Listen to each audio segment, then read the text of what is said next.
Hello everyone. Today I want to talk to you about sovereign gold bonds and if they're a good investment if you're thinking about it. So sovereign gold, the gold bonds have been open for subscription starting starting July 6, 2020, and you must have seen the notification by RBI. So it said that sovereign bond schemes 2020-21 series 4 are now open for subscription, and they're open from 6th until 10th. So if you're interested, you can invest in those gold bonds. But before we go further, I'll give you a quick overview of how much it would cost to buy the gold bonds and what is the minimum amount you need to buy. So if you're planning to buy or invest in gold, then this is a good option. The issue price is set at 4,852 per gram for this series, and if you buy online, you get a discount of 50 rupees. You have to buy a minimum of 1 gram of gold, and you can buy up to a maximum of 4 kgs if you want. So now let's go over the benefits of sovereign gold bonds. Before we invest into it, you should understand the benefits and drawbacks. The first benefit is that your gold is safe. It's not physical gold that somebody can steal from you. The other benefit is that there is no credit risk. Nobody can default on payments. This is not like debt funds. And finally, there isn't even an interest rate risk, because even if the interest rates go up or down, they don't affect it if you hold it until maturity. The best part about gold is that you benefit from the appreciation of the asset. It's like holding real gold. So if you buy today and sell it 10 years later, and if the gold price has increased after 10 years, then when you sell it, you get to benefit from the higher price. So that's like capital gains for you.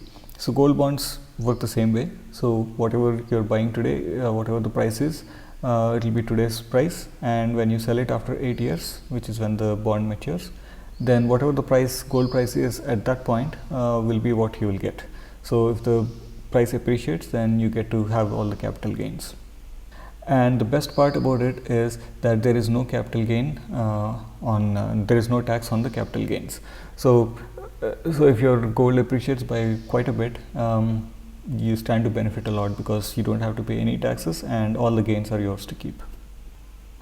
So if you've seen this graph of gold, let me make it big for you. So here is the graph. So if you've seen how gold has grown in some periods, like from 2011, early 2000 or end of 2010, all the way up to 2013, it has been growing pretty fast. And after that, there is a flat period where it didn't go anywhere, but then in the last 1 year, it again has grown quite a bit. So if this kind of growth is expected in the next 8 years, then you can have a good profit. The other benefit that you get from holding these bonds is that you get an annual interest rate of 2.5% every year. So in addition to whatever the gold appreciates, you also get to keep the interest of 2.5% from your investment every year. However, this interest is taxable, so it is added to your regular income, and then it's taxed at your nominal tax slab. So going by this, if the gold appreciates just by 5% or even less, if you ask me, then you add the 2.5%, the annual interest rate that you get, and that gives you 7.5 interest. And even if you pay tax on the 2.5% interest, you will still beat FD of any of the FDs that are currently available. So that's a good investment. And if gold appreciates by 7.5%, then you will beat equity investment, at least in my opinion. I don't think you can get much better than 10% growth in equity investments. So this all sounds good, right? So why not invest in it? Now let's look at some of the drawbacks of investing in sovereign gold bonds. The first drawback is liquidity, or lack thereof. So when you want to sell the gold bonds, you can't sell it before the maturity date. I mean, you can sell it after 5 years, but ideally you will want to hold on to it for 8 years. The thing is, these bonds can be traded in stock markets, but I'm sure they won't be liquid, because most people would want to just hold on to the bonds for until 8 years.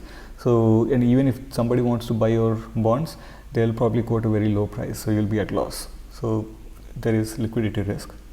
And the other risk is the price movement risk. So as we have seen, gold has not done anything during this period of 2012 to 2019 almost.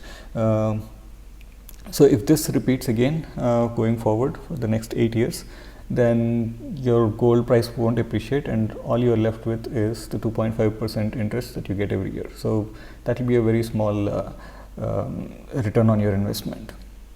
But on the other hand, if the gold prices appreciate like how it did from 2019 to 2020 or mid 2020, it seems like it has grown like quite a bit, almost 50% more than what it was.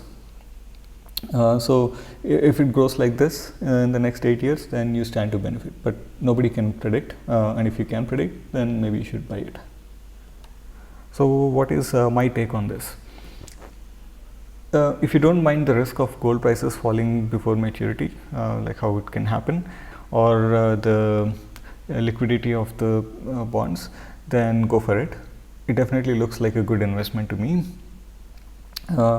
And especially if you want to have some gold asset allocation, because in your asset allocation you probably want to have some gold maybe, and then that in that case it might be a good option. Personally, I don't invest in gold because I think it's not a very good productive investment.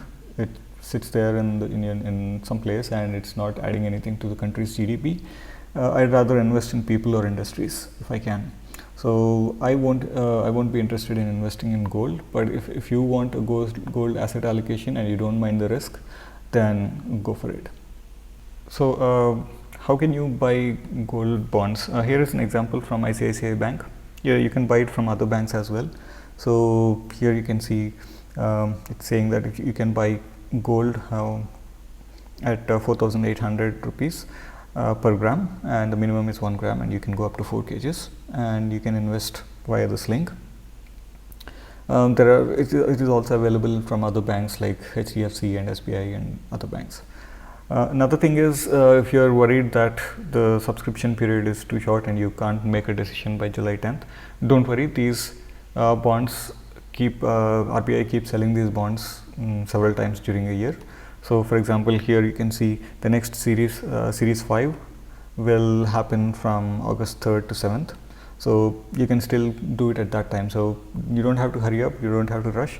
Think about it, plan it, and if you want to invest in the future, you can go for series 5 or series 6. That's pretty much all I wanted to talk about sovereign gold bonds. Thank you.